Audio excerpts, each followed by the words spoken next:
Welcome to aari work Wells. இதுக்கு முன்னே வீடியோவில் நம்ம இந்த பீகாக் ட்ரேசிங் பற்றி பார்த்துருந்தோம். இப்போ வந்து இந்த பால் செயின்ஸ் வந்து எப்படி வந்து இது மேலே பேஸ்ட் பண்ணுறதுன்னு பார்க்கலாம். இங்கே பாருங்கள், நான் பால் செயின்ஸ் வந்து கட் பண்ணி வச்சுருக்கேன் லீவ்ஸ்க்கு எல்லாத்துக்குமே. பீகாக் வந்து ஆல்ரெடி நான் பேஸ்ட் பண்ணிட்டேன். ஸோ இது வந்து பார்த்தீங்கன்னா எத்தனை பீட்ஸ்ன்றதுமே நான் உங்களுக்கு இன்ஃபார்ம் பண்ணிடுறேன். 8 பீட்ஸ் வந்து நான் வந்து கட் பண்ணி வச்சுருக்கேன். ஆனால் இந்த மேலே இருக்கிற லீவ்க்கு மட்டும் 9 பீட்ஸ் வந்து நான் கட் பண்ணி வச்சுருக்கேன். அதாவது பால்ஸ் கவுண்ட் பண்ணிங்க அப்படின்னா 8 பால்ஸ் வந்து ஒரு லீஃப்க்கு இருக்கும். ஸோ இப்போ வந்து அதை எப்படி பண்ணுறதுன்னு சொல்லிட்டு பார்க்கலாம். இப்போ பாருங்கள், நம்ம வந்து இந்த ட்ரேசிங் கொடுத்துருக்கோம்ல, இதுக்கு வந்து சுற்றி வந்து ஃபஸ்ட்டு ஃபெவிகால் வந்து இப்படி அப்ளை பண்ணிக்கோங்க.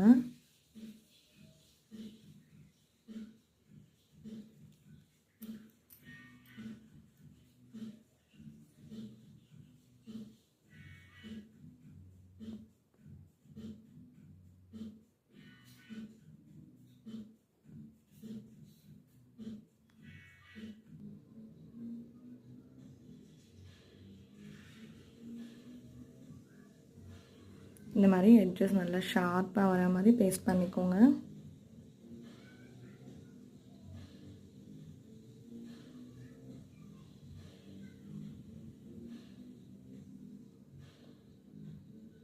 இங்கே பாருங்கள், நம்மளுக்கு இந்த ஃபெவிகால் ஃபுல்லாகவே வந்து ஆறிடும். ஸோ நீங்கள் அதை பற்றி எதுவுமே வந்து வரியாக வேண்டிய அவசியம் இல்லை. இங்கே பாருங்கள், இதுக்கு எப்படி ஆகிடுச்சோ அந்த மாதிரி வந்து ஃபுல்லாகவே நம்மளுக்கு அழகாக வந்து ஆறிடும். ஸோ இப்படியே ஃபுல்லாக ஃபில் பண்ணிவிட்டு காட்டுறேன். ஸோ ஃபுல் ஒர்க் கம்ப்ளீஷனுக்கு அப்புறமா இப்படி தான் வந்து இது பேஸ்ட்டாக இருக்கும். ஆனால் ஆறினதுக்கப்புறமா இந்த மாதிரி உங்களுக்கு அழகாக வந்து ஃபுல்லாகவே வந்து ட்ரை அவுட் ஆகிடும். இதுக்குள்ளே ஃபுல்லாக நம்மளுக்கு ஃபில்லிங் வந்துடுறதுனால சுத்தமாக நம்மளுக்கு அந்த நம்ம பண்ண இதோட அந்த ஃபெவிகாலோட மார்க்ஸ் எதுவுமே வந்து தெரியாது. நீங்கள் இந்த அளவுக்கு ஃபெவிகால் போடணும்னா அது வந்து ஸ்டிச் பண்ணும்போது ஓப்பன் அவுட் ஆகிடும். ஸோ அதனால தான் நம்ம வந்து இந்த அளவுக்கு ஃபெவிகால் போட்டுட்டு அதை வந்து கொடுக்குறோம். ஸோ அதுக்கப்புறமா இது மேலே ஸ்டிச்சிங்கும் கொடுப்போம். அதோட வீடியோவில் நம்ம வந்து இந்த பால் செயின்ஸ் எப்படி ஃபில் பண்ணுறதுன்னு பார்த்தோம். ஸோ அதுக்கு வந்து நான் இந்த மாதிரி லைட் க்ரீன் பேரட் க்ரீனோட சில்க் த்ரெட் எடுத்திருக்கேன். அதே மாதிரி பேபி பிங்கோட சில்க் த்ரெட் வந்து நான் எடுத்திருக்கேன். இன்னும் நீடில் கேட்டிங்கன்னா நம்பர் வந்து சைஸ் நம்பர் 7. ஸோ இதுதான் வந்து நம்மளுக்கு கரெக்டாக இருக்கும். அண்ட் வந்து நிறைய பேர் கன்ஃபியூஸ் ஆகிற ஒரு விஷயம் நான் சொல்கிறேன். நாங்கள் வந்து வீடியோ எடுக்கும் போதோ இல்லை உங்களுக்கு கிளாஸஸ் எடுக்கும் போதோ நாங்கள் என்ன பண்ணுறோம் அப்படின்னா 10 வரிசைக்கு வந்து நீங்கள் 10 லைன்ஸ் ஆஃப் சில்க் த்ரெட் எடுக்கணும் அப்படின்னும் போது எப்படி அப்படின்னு கேட்குறீங்க. ஸோ அது எப்படின்னு பார்த்தீங்கன்னா ஒன் சைடு மட்டுமே வந்து இங்கே பார்த்தீங்கன்னா இந்த ஒன் சைட்லேயே நம்மளுக்கு வந்து 10 லைன்ஸ் வரும். அதாவது இது ரெண்டும் சேர்த்தா 20 லைன்ஸ் அப்படின்றது தான் மீனிங். ஸோ அதுதான் வந்து நாங்கள் 10 வரிசை எடுத்திருக்கோம், 10 லைன்ஸ் எடுத்திருக்கோம் அப்படின்னும் போது நீங்கள் எப்படி புரிஞ்சுக்கணும்னா, ஓகே 10 + 10 20 லைன்ஸ் வந்து நம்மளுக்கு வரும். அதாவது ஒன் சைடு மட்டும் நம்மளுக்கு 10 லைன்ஸ் வரும் அப்படின்னு அர்த்தம். ஸோ அதுதான் நான் இப்போ இங்கே எடுத்திருக்கேன். இது 10 லைன்ஸ் எடுத்திருக்கேன். இது வந்து பீகாக்காக. ஏன் லைட் கலர் சூஸ் பண்ணியிருக்கேன்னா, இது டார்க் கலர் ப்ளவுஸ் நான் எடுத்துருக்கிறது. ஸோ அதனால அது கூட நம்ம லைட் போட்டால் மட்டும்தான் நம்மளுக்கு கரெக்டாக வந்து அந்த ஷேட் தெரியும் அப்படின்றதுக்காக நான் வந்து லைட் எடுத்திருக்கேன்.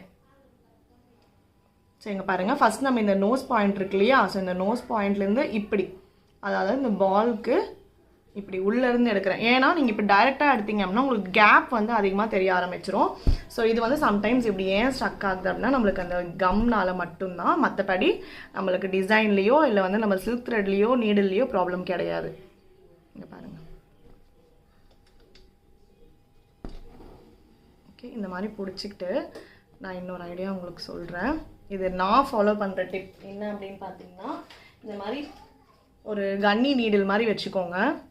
இதோட இது வந்து வளைச்சிக்கோங்க. வளைச்சிட்டு இங்கே பாருங்கள், வளைச்சிட்டு இதை நான் இப்படி பிடிச்சிப்பேன். ஏன் அப்படின்னு கேட்டிங்கன்னா, பாருங்கள் இப்போ கீழே போகுதில்ல, இப்போ நம்மளுக்கு வந்து அதை சுருட்டிக்கிட்டே கீழே போகும். எல்லாமே வந்து நம்மளுக்கு இந்த மாதிரி சில்க் த்ரெட் வந்து இப்படி போகும்போது நீங்கள் இந்த சைடு எடுத்தீங்க, அதாவது ஷார்ப்பான இருக்கிற சைடு எடுத்தீங்க அப்படின்னா நம்மளுக்கு இது வந்து டேமேஜ் வந்துடும் சில்க் த்ரெட். ஸோ இந்த மாதிரி இந்த பேக் சைடில் இருக்கும் போது எடுத்தீங்க அப்படின்னா இங்கே பாருங்கள் அழகாக போயிட்டு அந்த பஃப்பாக போய் உட்கார பாருங்கள், உங்களுக்கு கரெக்டாக அந்த நல்ல பஃப்னஸ் வந்து கொடுக்கும்.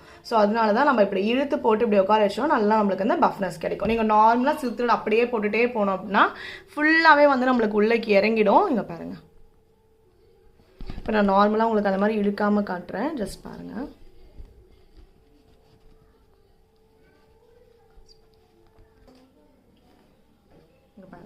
இப்போ நான் அப்படியே இருக்கிறேன், எப்படி இருக்குன்னு பாருங்கள். இந்த சுருட்டுக்கிட்ட மாதிரி தெரியுதா? இங்கே பாருங்கள், ஃபுல்லாகவே வந்து நம்மளுக்கு ஒரு மாதிரியாக வந்து தெரியும். ஸோ அதுதான் வந்து இப்படி நம்ம எடுத்து விடுறதுக்கும் ப்ளஸ் வந்து நம்ம இப்படியே போடுறதுக்கும் இங்கே பாருங்கள், ஒன்றுத்துக்குள்ளே ஒன்று போயிட்டு நம்மளுக்கு அந்த பஃப்னஸே கிடைக்காம போயிடும். இப்போ அழகாக இந்த மாதிரி பஃப்பாக வந்து நிற்கும். இது எக்ஸ்ட்ரா த்ரெட் வந்து கீழே நம்ம அந்த நூல் போட்ட த்ரெட்டு, ஸோ அது ஒன்று வந்துடும் நம்ம இழுத்தோம் அப்படின்னா. இந்த மாதிரி நீங்கள் இழுத்துட்டிங்க அப்படின்னா இது கிடைக்கும். இது என்ன நீடில் சிஸ்டர் அப்படின்னு கேட்டிங்கன்னா, இது வந்து நம்ம கன்னி நீடில் தான். நம்ம வந்து இந்த ப்ளவுஸ்லாம் வந்து ஸ்டாண்ட் கூட போடும்போது நூல் போடுவோம் இல்லைங்களா, அந்த நீடில் தான். நான் ஜஸ்ட் இங்கே லைட்டாக வளைச்சி வச்சுருக்கேன். ரீசன் வந்து ஸ்ட்ரைட்டாக இருந்துச்சுன்னா போகாது, இது வளைச்சிருந்தா தான் இதுக்குள்ளே வந்து நம்ம இப்படி விட முடியும். ஸோ அதுக்காக தான் வந்து நான் இந்த மாதிரி பண்ணியிருக்கேன். இது ரொம்ப ரொம்ப ஈஸியான டிப் தான், நீங்கள் பண்ணிக்கலாம். ஓகே, ஸோ இது வந்து இதுதான். இதே மாதிரி தான் நான் லீஃப் ஃபில்லிங்குமே வந்து க்ரீன் கலர் அதே 10 வருஷம் அதே 10 லைன் வித் 20 லைன்ஸ் தான் பண்ணியிருக்கேன். இது நம்மளுக்கு ஒன்றும் இல்லை. இது வந்து பார்த்தீங்கன்னா இதுவும் நான் ஒன்று சொல்லிடுறேன். இங்கே பாருங்கள், இது வந்து அந்த மாதிரி ஸ்ட்ரைட்டாக இறங்கும், இது வந்து க்ராஸாக இறங்கும். அதாவது இந்த ஷார்ப் எட்ஜ் இருக்கு இல்லையா, இங்கே நீங்கள் எடுத்துக்கிட்டீங்க அப்படின்னா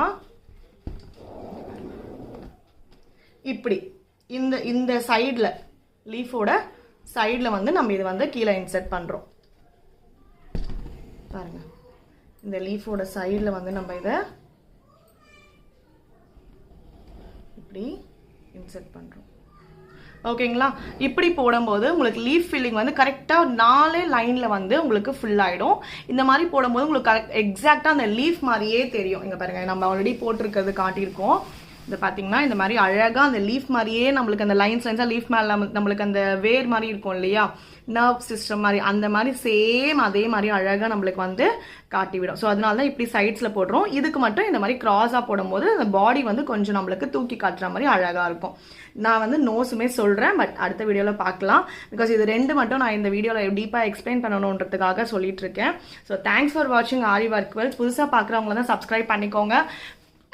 கமெண்ட்ல கேளுங்க, எந்த டவுட்ஸாக இருந்தாலும் நாங்கள் வந்து உங்களுக்கு ரிப்ளை கமெண்ட் பண்ணுவோம். அடுத்து வந்து பார்த்தீங்க அப்படின்னா லைக்ஸ் கொடுங்க. பார்க்குறவங்க எல்லாம் வியூஸ் பார்த்துட்டே இருக்கீங்க, தவிர லைக்ஸ் வர மாட்டேங்குது. ஸோ லைக்ஸ் கொடுத்து பாருங்கள். Thank you so much.